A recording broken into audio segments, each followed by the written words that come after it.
Good day everyone, we are the Group 10 and we will be presenting about the theory of needs of McClelland.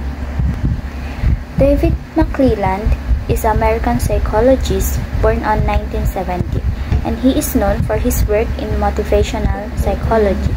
Mas lalo siyang nakilala dahil sa pagdevelop niya ng the theory of needs which identifies the three primary human motivation, which is yung need for achievement, need for affiliation, and need for power.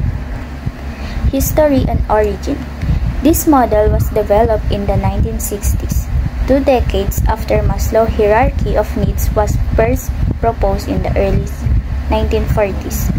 McClelland stated that every person has these three types of motivation regardless of age, sex, race, or culture. The type of motivation by which each individual is driven derives from their life experiences and the opinions of their culture. This need theory is often taught in classes concerning management or organizational behavior. McClelland's three needs theory was created about 20 years or 2 decades after Maslow's hierarchy of needs, which was introduced in 1940s. Maslow suggested that people are motivated by a set order of needs, from basic survival needs to self-improvement, habang yung kay McClelland, nag-focus siya on three main needs, which is achievement, affiliation, and power. Naniniwala siya na these three needs develop through life experience rather than being fixed in a specific order tulad ng kay Maslow. Ina-emphasize din niya na these needs are learned and influenced by personal experience. Significant contribution to psychology. Need theory, also known as the three needs theory or acquired needs theory, which he introduced in the 1960s. This theory posites that human motivations is largely shaped by three fundamental needs that develop over time through personal experiences. According to McClelland's, the three needs theory had a lasting impact on psychology by providing a clearer or mas malinaw na framework for understanding human motivations. Particularly, yung framework na ito is valuable siya sa workplace and also nade-develop ito over time through personal experience.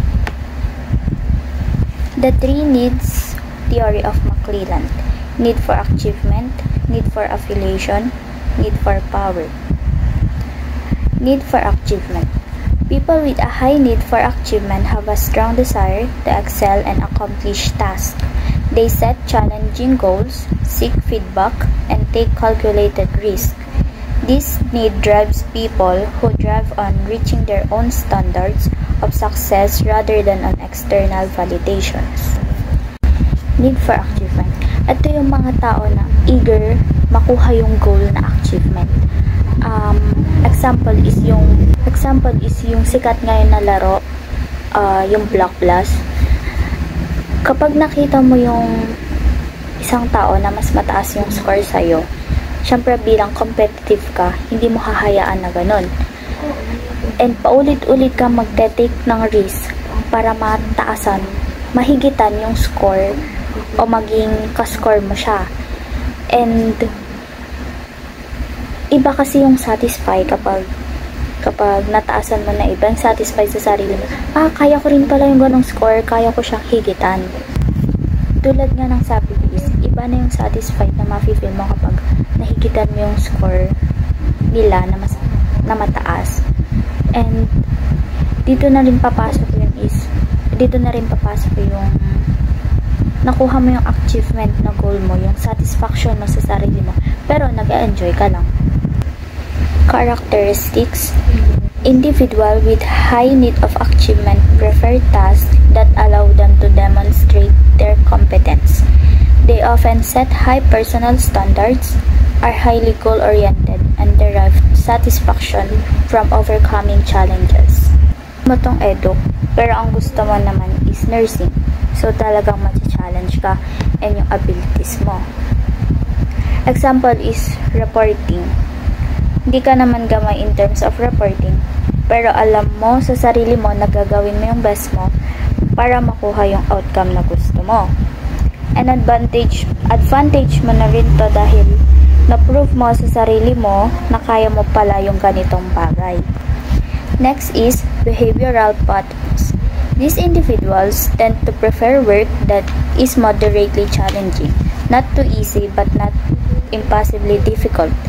They seek situations where they can have personal responsibility and enjoy receiving concrete feedback on their performance. Ito yung mga taong gusto ng trabaho na hindi madali, hindi rin mahirap. They want to have control over their work. Sila yung gumagawa ng sariling desisyon para sa kanilang gagawing aksyon. Example is, and also is, lahat naman siguro tayo is gusto ng feedback in terms sa mga ginagawa nating bagay. Kunwari, itong reporting na pinapagawa sa atin. Siyempre, umaasa tayo ng feedback mula sa ating teacher para malaman natin kung na-achieve ba natin yung goal na sinat natin. Kung maayos ba yung naging outcome and kung para malaman natin yung sasabihin ng prof natin na dapat pa ba tayo may i-improve or dapat pa bang may ayusin sa naging output natin. Application in the workplace. Those in high in achievement motivations are often suited to roles that allows for autonomy and measurable outcome. They are commonly found in entrepreneurial roles, sales, and positions that involve project management and innovation. Good example dito is yung teacher. Inaalaw nila yung sarili na ipakita sa students yung galing ng kanilang skills. Ang goal nila is dapat ma-achieve nila na dapat may matutunan yung isang student sa kanilang tuturo. Siyempre, alam naman natin na sobrang creative ng teacher in different way para lang ma-enjoy ng mga students yung lesson. And from that, ibang satisfaction yon para sa isang teacher dahil nakikita nilang nakakasunod yung students the way na gusto nila. Next is need for affiliation. This needs center around the desire to build and maintain social relationship. Individuals with high needs for affiliation prefer teamwork, value collaboration, and feel fulfilled in environment that emphasize social connection and harmony. They often prioritize building friendship and helping others. This needs for affiliation is all about sa pakikipag-socialize mo sa ibang tao, pakikipagkaibigan, pakikipagtulungan, at pakikipag-ayos or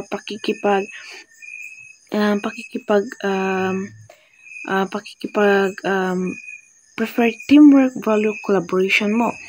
And yung pinapanatili mong matibay yung relationship mo sa ibang tao. Ito yung pakikipagkapwa-tao and ito yung paggawa mo ng mabuti at pagtulong sa ibang tao. And para mas mapalawak pa ang ating kaalaman, and let's proceed to the characteristic.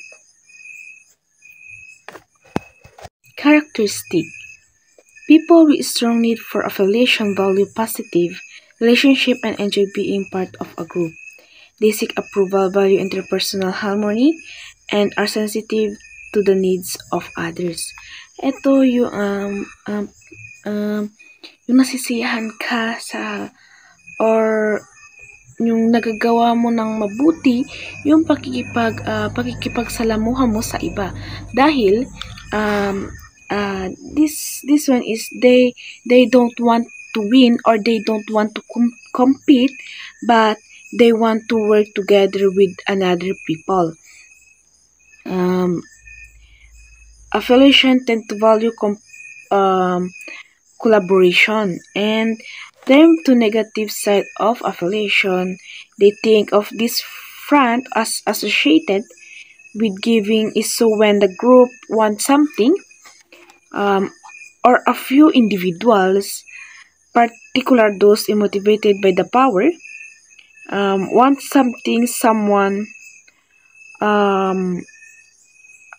who motivated by affiliation, found to give the people not looking to the center of attention. So feedback that's given in front of a group in from example is all about sa group project ninyo.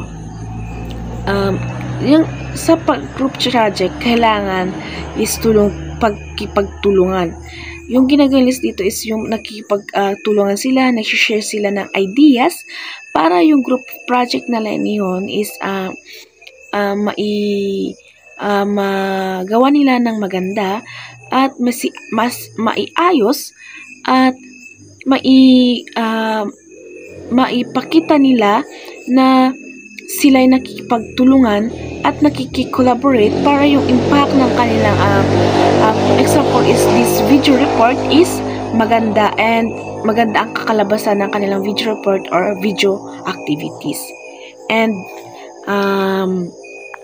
next is all about behavioral patterns.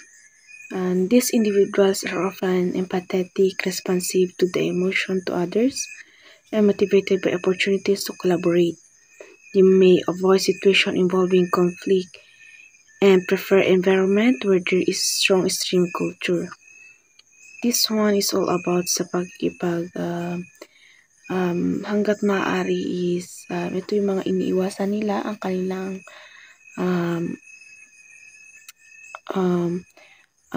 yung kanilang pagsasamahan, sabi ko kanina, the strong team culture, and iniiwasan nila na may kanilang hindi pagkakaintindihan, and they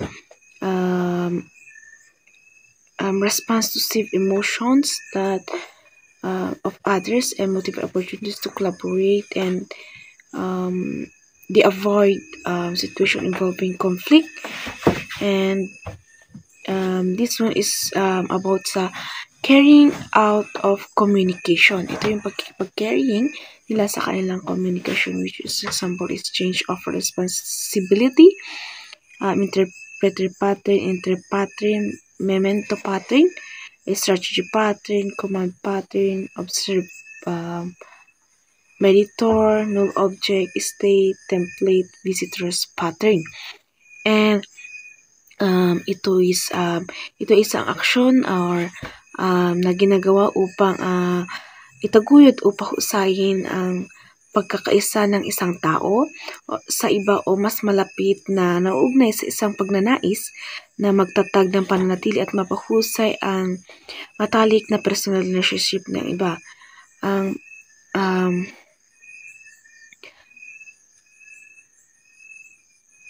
Ang kagaya naman yung pagpansin nila, or kung nakita nila sa daan, nakasalubong nila, magsasabi nila ng hello, hi, they nagngingitian sila, and hindi sila nagpapakitaan ng hindi maganda. Ganon. So next is application in the workplace. Individuals is high affiliation need thrive in roles that emphasize teamwork, customer service, or community engagement. They perform well in supportive organization culture and often make effective mediators or team builders. Ito yung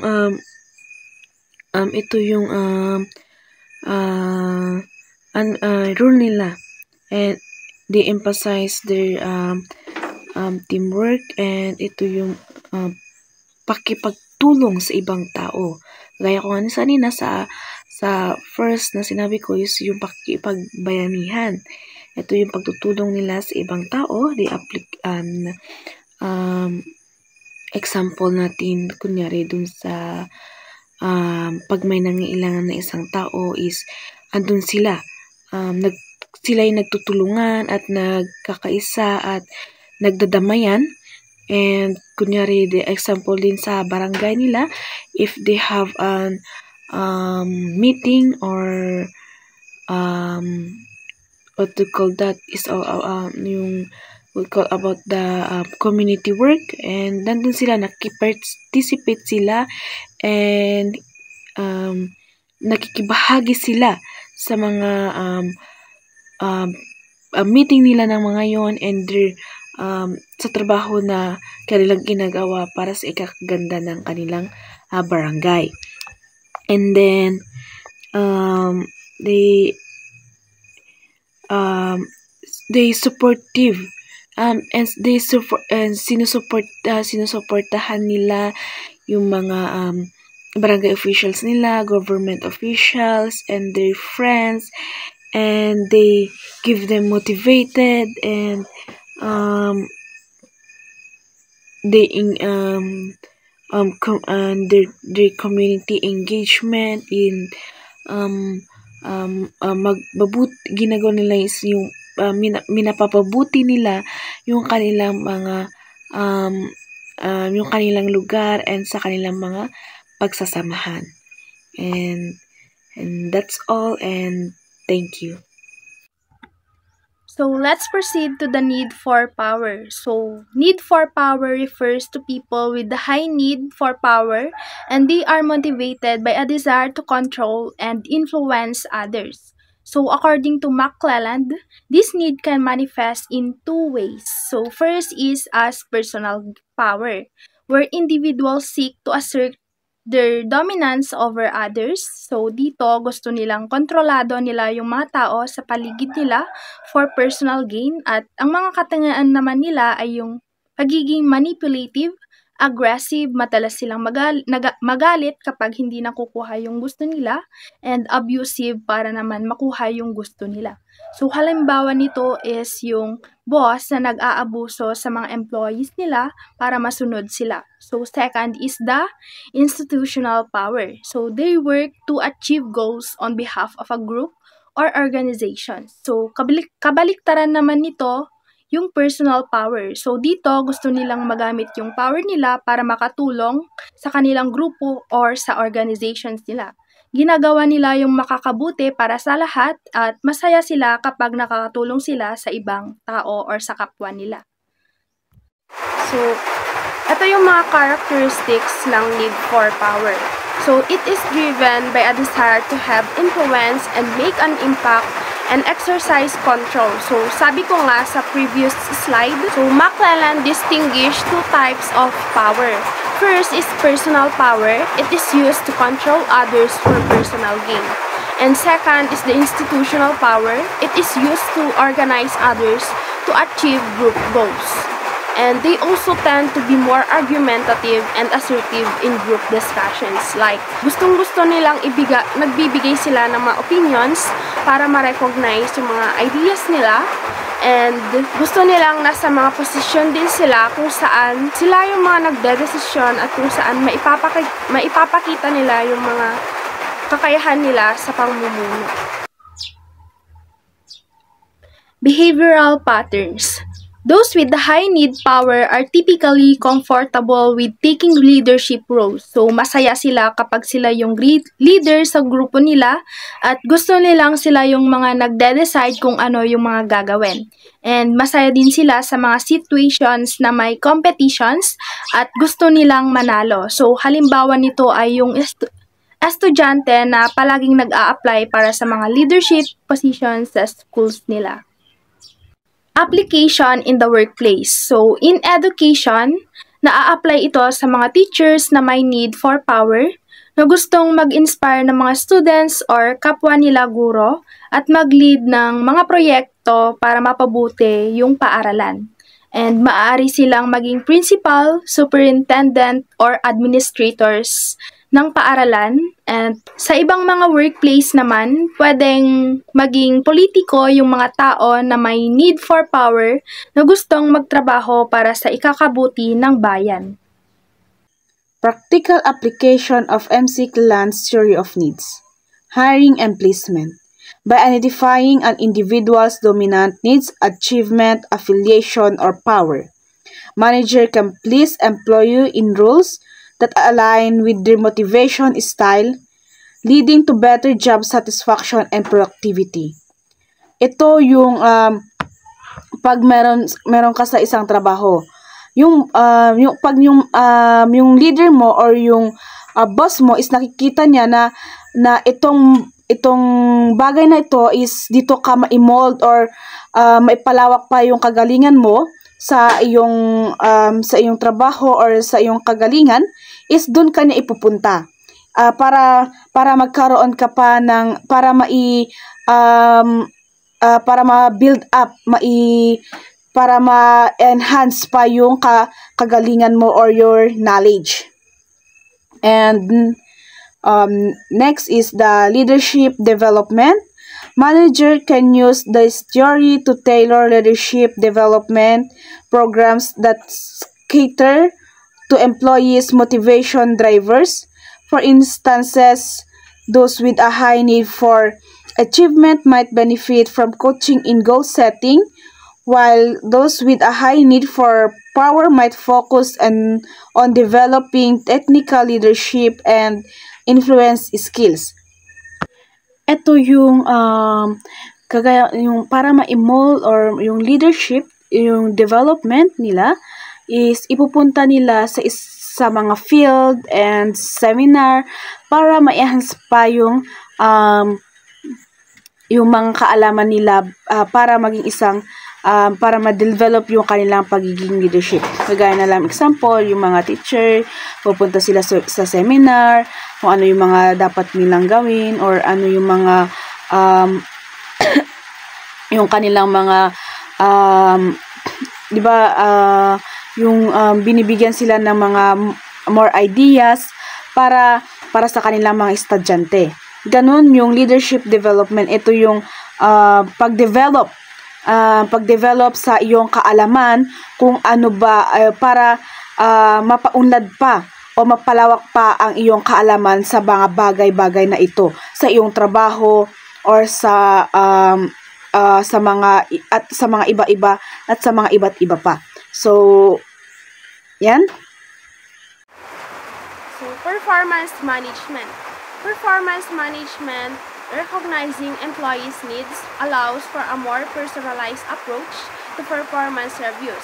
So, employees with a high need for achievement might appreciate feedback and measurable goals, while those with a high need for affiliations may value recognition. So, mapapahusay natin ang mga performance reviews sa pamamagitan ng pag-unawa sa mga pangangailangan ng bawat empleyado. Halimbawa ay ang mga empleyadong may need for achievement ay mas magiging motivated sila kung bibigyan sila ng mga tiyak na layunin at feedback na nakatuon sa kanilang pag-unlad. So, samantala, ang mga empleyadong may need for affiliation ay mas magiging masaya kung bibigyan sila ng pagkakataon na makipagtulungan sa kanilang mga kasamahan at makilala ang kanilang mga kontribusyon. So, in team dynamics, McClelland's theory can also be used to create balanced teams. For example, a team with individuals motivated by affiliations and power can balance each other out, with some focusing on harmony and others on goals attainment. By understanding each member's needs, managers can anticipate potential conflicts and foster a collaborative team environment. So, ang theory ni McClelland ay nakakatulong din sa pagbuo ng mga balanced team. So, halimbawa, ang mga tao na motivated sa need for affiliation and power ay makakatulong sa isa't isa. And for the need for affiliations, dahil magaling silang makisama at friendly din sila sa mga tao, ay makakatulong sila na mapanatili ang pagkakaisa sa team. And for need for power ng mga tao, dahil nga mahilig din silang magbigay ng mga opinion at gusto nilang sila yung mga nagiging leader sa grupo, makakatulong silang makamit yung mga layunin nila.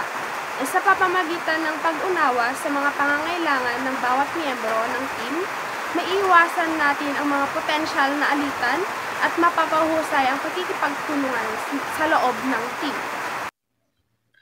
So now, let's move on to the criticisms and limitations of McClelland's need theory. So first is the complexity of human motivations. So some argue that McClelland's theory oversimplifies human motivations by focusing on only 3 needs. So, achievement, affiliations, and power. So, marami pa daw iba na hindi nasakop ng theory niya tulad ng security, creativity, or intellectual growth. So, second is difficulty in measurement. So, dito gumamit si McClelland ng isang test na tinatawag na thematic apperception test para masuri ang mga pangangailangan ng tao, but it required specialized training and be subjective in its interpretations, meaning iba-iba ang interpretation ng mga tao. Cultural variability. So, yung research ni McClelland ay ginawa niya in Western context. So, dahil dito, maaaring magkaiba ang pagiging epektibo ng kanyang modelo sa iba't ibang kultura. For example is cultures that prioritize collectivisms over individuals' achievement might not display the same patterns in need for achievement. And another example is the importance placed in different needs can vary across cultures. For example, in some cultures, the need for achievement might be highly valued. Mas mahalaga sa kanila yung na may achievement sila, while others, the need for affiliations might considered more important. Mas mahalaga sa kanila yung pakikisalamuha at mag-build ng mga relationships sa mga tao. And for the conclusion, despite its limitation, McClelland's theory of needs remain highly influential in organizational behavior and human resources. By identifying and understanding the dominant needs of individuals, organization can design policies, roles, and development programs that align with these needs, creating a motivated and effective workforce. The theory has proven valuable in various fields, particularly in business management, education, and counseling, as it provides a practical approach to understanding what drives people and how they can be empowered to reach their potential.